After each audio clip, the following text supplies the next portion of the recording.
Hi guys, I'm Jim and this is Jim's Fix-It Shop, and we're going to finish tearing this engine apart. I went to a large yard sale, swap meet, I don't know, and I actually found the spring compressor I was looking for to get these valves out of this engine. I couldn't believe it. Guy had it sitting there, brand new Craftsman, 20 bucks. Of course, you gotta Jew them down. Got it for 12.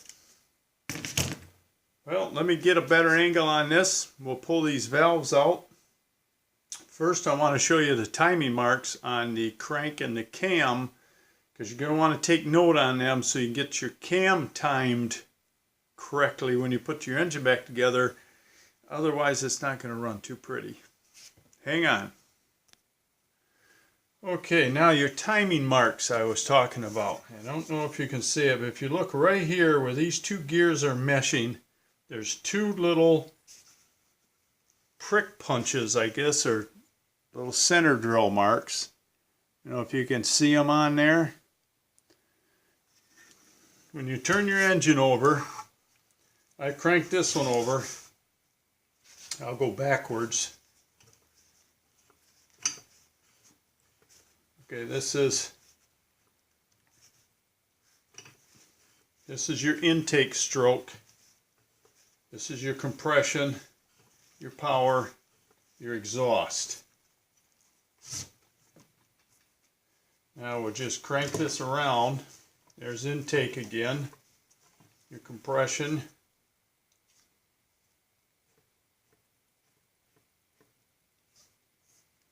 And when it's coming down,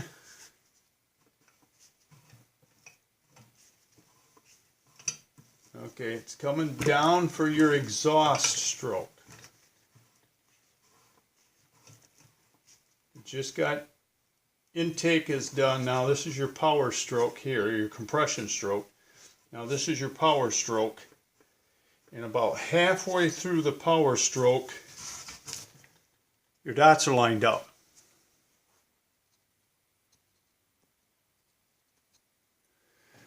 Okay, now we're going to spin this around.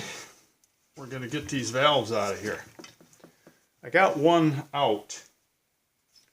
I was playing with my new tool last night.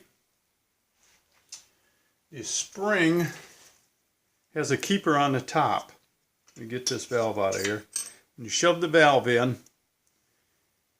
you got your spring is inside this housing. This washer, if you can see, it's got like a keyhole hole in it. Your valve will go through the larger part and you push it over, and when you release the pressure of the clamp, that spring fits up in a recess on this stamped washer and won't allow it to move over and come unhooked. Some of them have two little keepers that go in on each side. Mostly that's in an automotive. These small engines mostly all have that style of washer in them. You get these things out of here. I don't know how I can adjust this so you can see it better. Let me try rearranging this camera. Okay, the forks on this thing go down on that washer. This rod is going to be pushing on the top of the valve so it can compress the spring.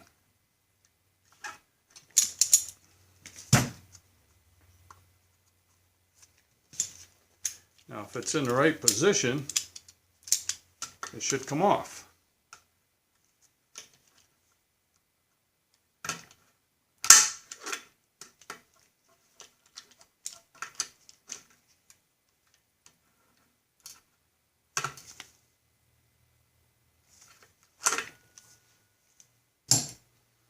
Now this one looks different. Get it out of here.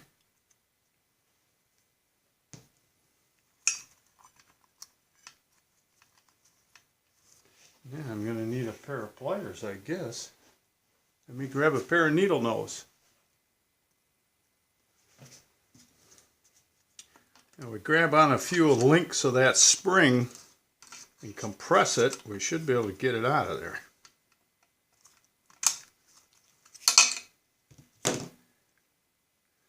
And this valve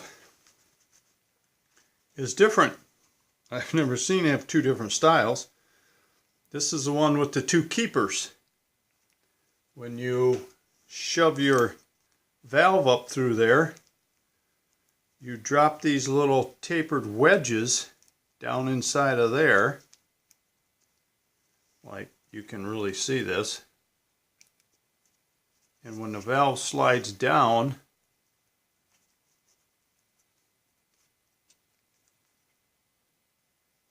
it grips around the top of the valve where they have a recess cut in. Oh, this ought to be fun getting this back together. Can't even do it out here. There, that's how it's inline supposed to be. When you compress the spring, they fall out of place and you can get that off. Now the top of this, we'll have to clean that carbon off on a wire brush.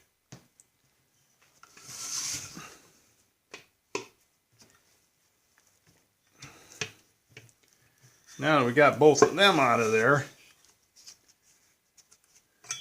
we can pull the camshaft out.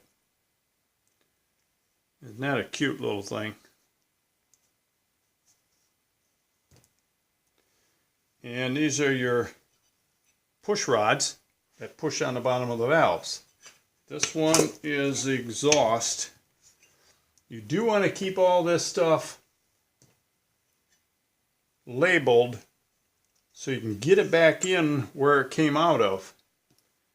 Because a lot of these internal engine parts, they wear. And if you don't put them back where they came from, you can have problems.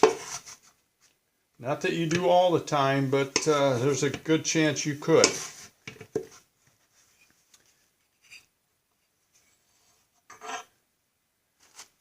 Take the gear off the crank. And you can tell which way that goes back on. Well, the bottom is different than the top, but they only have the tiny marks on the top. Now this counterweight, a lot of engines don't have these. Let's see if we can get this out of here. Find me a socket for it. Okay, we got this bolt out of here. Very fine threaded bolt. And half of this counterweight should slide off. Well, that didn't sound good. That was the shaft that it pivots on.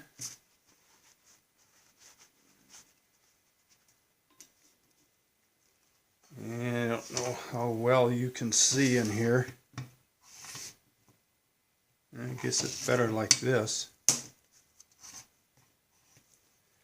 This little shaft connecting rod here, put that back on there. That keeps this counterweight from swinging in there. It makes it go straight up and down.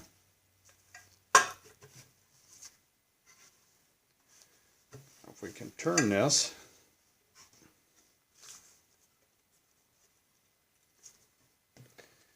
Guess it don't want to turn very well.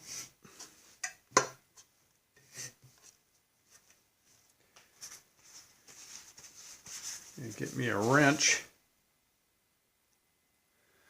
Well, that was a stubborn one.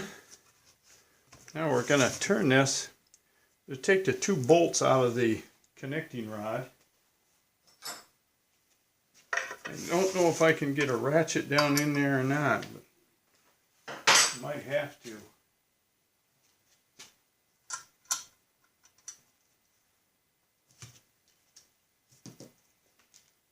Can't really get a wrench on that at that angle.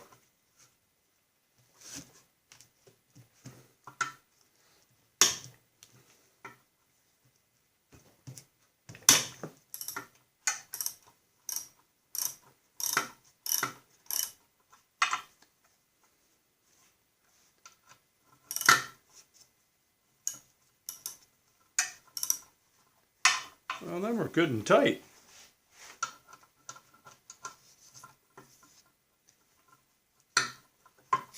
Yeah, I guess I might as well pause this. Okay, we got them bolts out of the rod. Got the cap off. We're going to shove the piston out the top. You see what I mean about the way this rod is made? Most rods, the arm comes off to the piston from here. The way this one's designed, it's a lot less chance that it's going to come loose. Now again, when you take this out, you want to mark this or remember somehow how it came out of there. You don't want to put it any other way around. Sometimes that'll cause you problems. So we're going to say the open side of the rod is facing the valves. That way we'll all remember. And while I'm at it, I think I'm going to put new rings on this and see if I can get a little more compression. Now we can take this arm back out of here. Put that in there. And the crank should come out.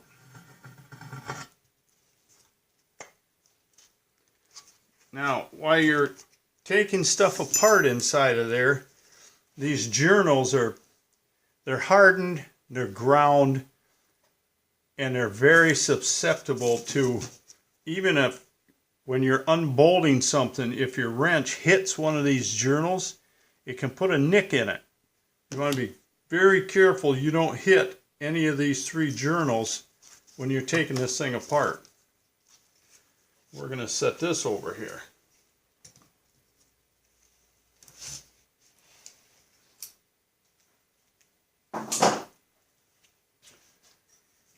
So now all it's left to do is clean this thing all up.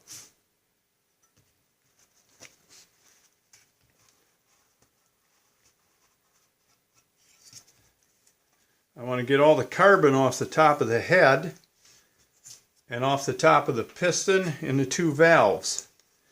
But if you're going to use, a lot of times I'll use a rotary brush.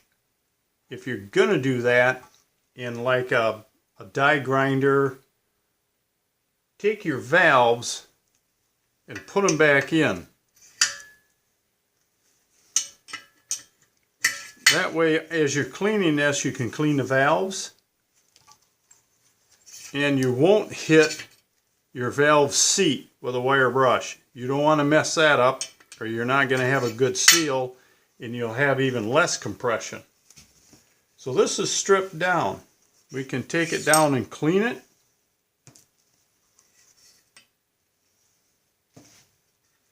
And I guess tomorrow night, well, tomorrow's Saturday. Tomorrow afternoon when I get out of work, we'll go down and order all the parts for this thing. I'll need new gaskets, new head gasket, new rings, and I found a problem with my stator. Let me grab that. Okay, here's the stator. If you look at this, it's got 8 coils on it. It's got the 2 wires, negative and positive. This is a bigger stator, so you got 2 wires coming off of it. But if you look close, this one here and this one look a little toasty. See how the plastic's all burned here on the bottom? And this one's, this one, the plastic's gone on this side. I think we had a short on this one. So I'll either look online. If I can't find one online on eBay, I'll have to pick one up at my parts store for 80 bucks for one of these things. But I want to have plenty of power. When I get this put back together, I want to put one of the big headlights on there, like it's on the other tractor. So I'm going to need that stator working. Otherwise my battery's going to be going dead all the time. So I guess until my parts come in, I'm just going to clean this thing up, scrape the rest of the gasket material off the openings. Maybe I'll take it down to the car wash and blast some of this grease and dirt that's up in these cooling fins out of here. That'll help the engine stay cool. So I'll have a couple of nights work there. So until next time, if you need some help, I can't say I'm an expert tearing engines apart. I haven't done too many. I usually work on the tractors and my father-in-law does the engines. But if I run into a snag, I always got him. If you need some question answered, I can ask him. He's a huge gearhead. He's been doing this forever. Got any questions? Send me an email at jimsfixitshop@gmail.com. Subscribe. You don't want to miss any of this stuff. Give me a thumbs up if you like it. Let me know what I can do to make this better, more helpful for you. That's why I'm here, just trying to give you guys a hand.